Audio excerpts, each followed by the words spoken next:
Bonsoir, nous allons nous coucher. Bonsoir, nous allons les niquer. C'est les bronzés, ça, 78. Quand même, on osait quand même. Hein. Ça, c'était... Aujourd'hui, les décideurs diraient « Oh, niquer !» Mais c'est ce que je dis aux décideurs en ce moment. Quand on présente des scénarios, je dis « Mais vous pensez que Les Bronzés était un film familial ?» Je pense que vous vous trompez. C'est un film grand public. Quand on a rencontré le producteur pour faire Les Bronzés, il nous a amené comme metteur en scène Jean-Jacques Hano. Et Jean-Jacques Hano dit « D'accord, moi je vais faire le film, mais évidemment pas avec eux, il faut prendre des vedettes. » Nous étions inconnus. Et donc, on a, comme le sujet nous appartenait, on a dit non. Ce sera nous. Ça sera nous, et on l'a fait. Ouais. Dans chacun des vols, il y a des répliques de l'autre, de personnages cultes que vous avez interprétés. J'aimerais que vous deviniez quel est ce personnage. Je sais pas qui souhaite commencer. Ouais, je commence. Alors, merci la gueuse. Bon, ça, j'imagine que t'es un laidron, mais t'es bien bonne.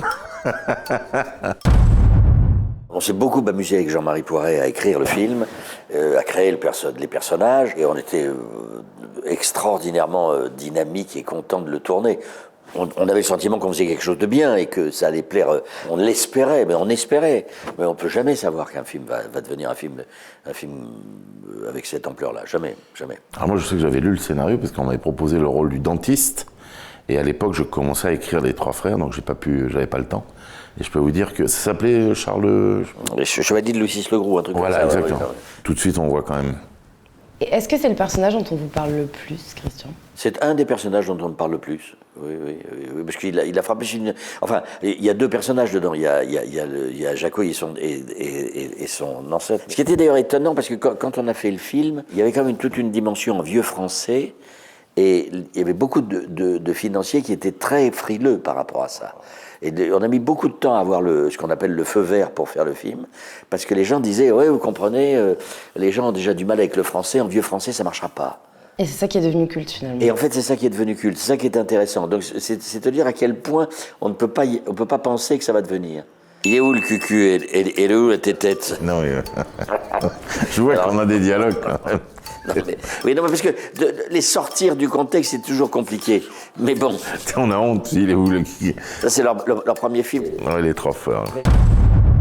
Gros succès, ils font 6 millions d'entrées, ils tapent vraiment un carton, et c'est très rare. Nous, on l'a réussi comme troupe, c'est extrêmement rare de passer au cinéma. C'est pas du tout la même écriture. C'est pas du tout la même écriture. Et là-dessus, ce qui est intéressant, c'est qu'ils partent des sketchs inénarrables, des inconnus, évidemment, qu'on connaît tous, et que d'un coup, ça devient des films. D'ailleurs, on a mis du temps à l'écrire, parce que c'est pas... par exemple, les personnages dans Les Trois Frères nous ressemblent un petit peu dans la vie, alors que dans les sketchs, on peut faire des trucs complètement... Le cinéma, c'est complètement différent. Nous, on a résisté aux producteurs qui voulaient faire le Père Noël pendant plusieurs années, de ne pas vouloir faire le film. Ah, vous ne vouliez pas ? Non, on pensait que c'était une pièce, on se disait, mais comment ça va donner au cinéma ? Le tabac, c'est tabou, on en viendra tous à bout. Ouais, on en viendra tous à bout. T'as été filmé ça ? Oui, il y a très longtemps. C'est le Paris, ça, non ? Ouais. Très bon film, très bon film. C'était du vécu, quoi. On a décidé de faire le film avec Bernard, parce qu'on a arrêté ensemble, avant Les Trois Frères d'ailleurs, il y a plus de 30 ans. Et d'un seul coup, je dis, mais Bernard, tu filmes pas ? Il dit rien. Non. Et il avait arrêté. Alors ça m'a décidé d'arrêter. Il y a eu des hauts et des bas, on le sait, mais on l'a mis dans le film. Notamment la scène du drugstore Publicis. Ça m'est arrivé dans ma vie. Je voulais arrêter de fumer, j'habitais Saint-Germain-en-Laye à l'époque. Je prends la voiture de mon père, je vais au drugstore Publicis. J'achète un paquet, je rentre dans ma voiture, et tellement énervé d'avoir cédé à la cigarette, je prends le paquet, je jette par la fenêtre. Mais c'est souvent des films ou des choses qui te font arrêter.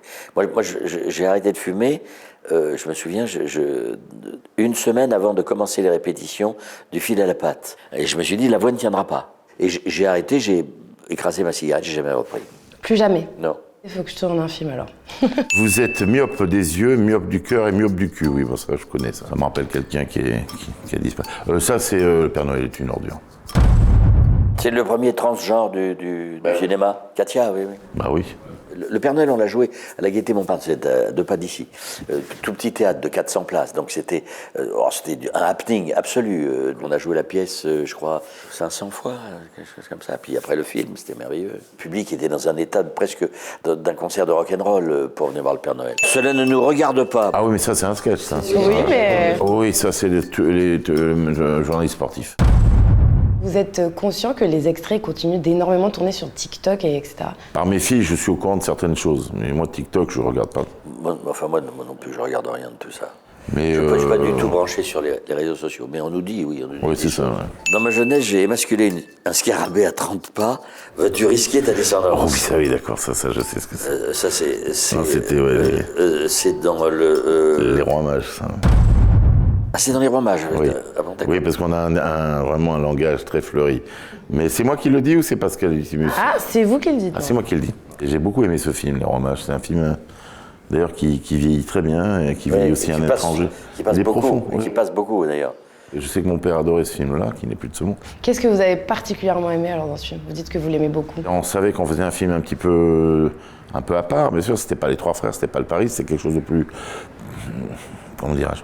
Un petit peu particulier. Il y a une scène que j'adore, c'est que Hérode croit en les Rois Mages, c'est le seul peut-être qui croit vraiment, mais il veut faire quand même du marketing avec. Il dit on va sortir les briquets avec les Rois Mages pour la fiesta, tout ça. Et ça se mélange. Et je trouve qu'avec le recul, vraiment, c'était un très très beau film. Il y a un très bon producteur que vous aviez qui était Claude Berry. C'est Oui, Claude qui Claude Berry. produit ça. Ah bah bonjour, c'est Mehmet. Bon bah ça, ça. Ça, je me souviens pas du tout. Ah bon? C'est le plus récent. C'est C'est le plus Cocorico récent. 2. Bonjour, c'est Mehmet. C'est quoi? Un cousin turc de mon personnage qui lui pose problème, mais qui est très sympathique, qui est tout à fait charmant et qui a beaucoup plus d'argent que lui. Donc Frédéric pense qu'il vient pour lui piquer du pognon et en fait l'autre est au bord de lui piquer sa femme. Et qu'est-ce que vous aviez envie d'apporter de plus dans Cocorico 2, après Cocorico? L'avantage du 2, c'est que les personnages se connaissent. Donc on est tout de suite beaucoup plus ensemble. Et là, ça fait plaisir parce que quand même, on a pu vraiment faire un numéro de duettiste beaucoup plus, quoi. Et puis c'est extraordinaire parce que aucun des deux ne passe quoi que ce soit à l'autre. Bonsoir, nous allons nous coucher. Bonsoir, nous allons les niquer.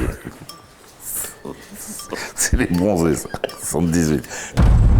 Putain, quand même, on osait quand même. Hein. Ça, c'était... Enfin, aujourd'hui, Mais c'est-à-dire- les décideurs diraient niquer. Mais c'est ce que je dis aux décideurs en ce moment, quand on présente des scénarios, je dis mais vous pensez que Les Bronzés était un film familial? Je pense que vous vous trompez. C'est un film grand public. C'est pas pareil. C'est pas pareil. Ah, mais sur les décideurs, on peut en parler maintenant. Non, mais c'est vrai. On a un âge où on peut dire les choses. Bon, c'est normal que les gens soient frileux sur plein de choses. Je crois que même le petit truc en plus a eu du mal Oui. à se monter. C'est dingue, mais bon. Les Non, Trois mais Frères parce aussi, que- on a eu beaucoup de mal à le monter, hein, les Trois Frères. Beaucoup. Oui, mais parce que tout le monde cherche à faire des succès, mais personne ne sait comment. L'époque juste des Trois Frères, c'est une chose qui nous est arrivée.